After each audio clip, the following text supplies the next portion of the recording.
کہ ہم اسٹیبلشمنٹ سے بات چیت کرنے کے لیے تیار تھے اور تیار ہیں۔ آخر وجہ کیا ہے؟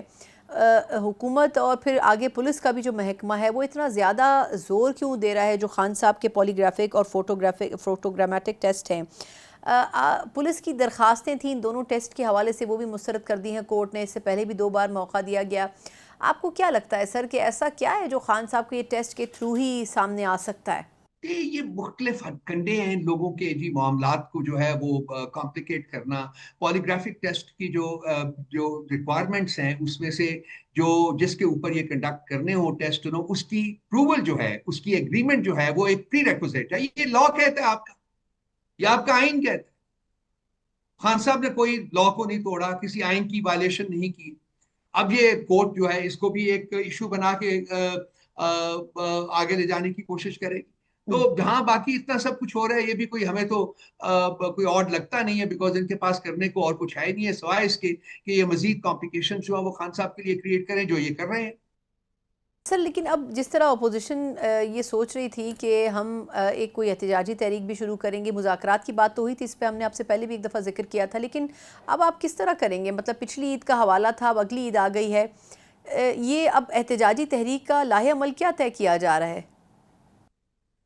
دیکھیے ابھی تو خان صاحب نے یہ اناؤنس کیا ہے کہ جی ہم نے ایک احتجاجی تحریک جو ہے پرامن احتجاجی تحریک ملک گیر وہ لانچ کرنی ہے۔ تو ابھی تو اس کو انہوں نے انسٹرکشنز پاس کیے ہیں کہ جی اس کو پلان کیا جائے۔ وہ پلان ہوگی، اس کا بعد خاکہ تیار ہوگا، ایک پلان تیار ہوگا، وہ پھر خان صاحب سے ڈسکس کیا جائے گا، اور وہ بذات خود ایک عذاب ہے کیونکہ خان صاحب سے ملنے کی اجازت نہیں دی جا رہی۔ کل بھی ہمارا لائرز کا ملنے کا دن تھا، ایک بھی لائر کو نہیں ملنے دیا گیا۔ علیمہ بی بی کو ایسا لگتا ہے کہ پرماننٹلی انہوں نے بین کر دی ہے۔ 2 بہنیں جو ہے وہ ملی ہیں جا کے، جن سے ان کو کوئی خدشہ جو ہے وہ نظر نہ آئے۔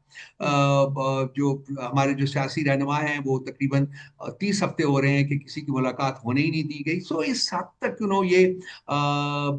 یہ جو اسٹرینگولیٹری جو ٹیکٹکس ہیں وہ استعمال کیے جا رہے ہیں، اور یہ ریفلیکٹ کرتا ہے کہ جی کس حد تک یہ خان صاحب سے خوف زدہ ہیں، کس حد تک یہ پی ٹی آئی سے خوف زدہ ہیں۔ لازمی بات ہے کہ جی ان کو خوف تو ہے نا، ڈر تو ہے نا کسی چیز کا، کیونکہ ان کے سیاسی جنازے تو اٹھ چکے ہوئے ہیں۔ اب تو یہ اس کو اٹھائے پھر رہے ہیں، اور یہ مستعار حکومتیں جو ہیں وہ لے کے چلا رہے ہیں، اور دیکھتے ہیں کہ کتنی دیر تک اور یہ آگے اس کو چلا سکتے ہیں۔ لیکن سر جس طرح آپ نے بھی حوالہ دیا، آپ کے خیال میں پھر ایسے ماحول میں بات چیت کیسے ہو سکتی ہے؟ کیونکہ حکومت سے اگر بات کریں تو وہ تو ابھی بھی کہہ رہے ہیں کہ جی بات چیت کے لیے دروازے کھلے ہیں، لیکن بظاہر جن سے بات کرنا چاہتی ہے پی ٹی آئی وہ تو خاموش ہیں۔ تو اب اس خاموشی سے کیا مطلب سمجھا جائے؟ کہیں نہ کہیں تو کوئی راہ ہموار کرنے کی ضرورت ہے نا اپوزیشن اور حکومت کے بیچ میں۔ دیکھیے سنا، ہم تو خان صاحب ذاتی طور کے اوپر بسا اوقات کہہ چکے ہیں جی کہ ہم اسٹیبلشمنٹ سے بات چیت کرنے کے لیے تیار تھے اور تیار ہیں، اور یہی ہماری کنٹینشن ہے، یہی ہماری پوزیشن بھی ہے۔ حکومت کے سے بات کر کے بات چیت ہم نے کر کے دیکھ لیا تھا۔ آپ کو یاد ہے 7 ہفتے میں یہ لوگ خان صاحب کی ملاقات بھی نہیں کرا سکے تھے، جو کہ انہوں نے وعدہ کیا تھا کہ ایک دن میں ہم کرا دیں گے۔ تو ہمیں یہ بالکل احساس ہے اس چیز کا، بالکل یقین ہے کہ ان کے پاس کچھ نہیں ہے، اور مذاکرات انہیں سے کیے جاتے ہیں جن کے پاس طاقت ہو، جن کے پاس کچھ دینے کو ہو، اور ان کے ساتھ بیٹھ کے بات چیت کی جائے، ماحول کیا جائے۔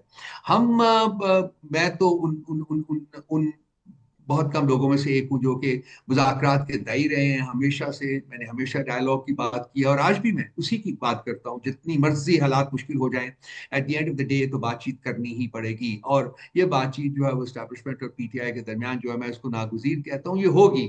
لیکن عقل کا تقاضا یہ ہوتا ہے، وزڈم کا تقاضا یہ ہوتا ہے، سینٹی کا تقاضا یہ ہوتا ہے کہ ان چیزوں کو ڈیلے نہ کیا جائے، دیر نہ کی جائے، کیونکہ ڈیمیج ہوتی ہیں چیزیں، کیونکہ اس سے نقصان ہوتا ہے۔ جو چیز آج ہونی چاہیے وہ کل تک پوسٹ پون نہیں کی جانی چاہیے۔ جو کل گزرے، کل تو گزر چکا ہوا ہے، لیکن میرے حساب سے تو یہ بہت پہلے یہ بات چیت ہو جانی چاہیے تھی۔ اور آج بھی معاملات کو آگے بڑھانے کے لیے ہم جو ہمیں آئین حق دیتا ہے پرامن احتجاج کا، اس کے علاوہ جو ہے مذاکرات ہی وہ ایک راستہ ہے جس سے کہ معاملات کو آگے بڑھایا جا سکتا ہے۔ یہی ہے، اس بارے میں کوئی شک نہیں ہے میرے ذہن میں، اور میں فیل کرتا ہوں کہ، اور میں بار بار اپنے آرٹیکل میں لکھ بھی رہا ہوں، اور یہی ہے کہ جی صاحب اقتدار لوگ جو ہیں ان کو اپنے رویوں میں کو ریویو کرنا چاہیے، اور مذاکرات کا آغاز جو ہے بغیر کسی مزید وقت کے ضائع کیے ہوئے شروع کرنا چاہیے۔ لیکن سر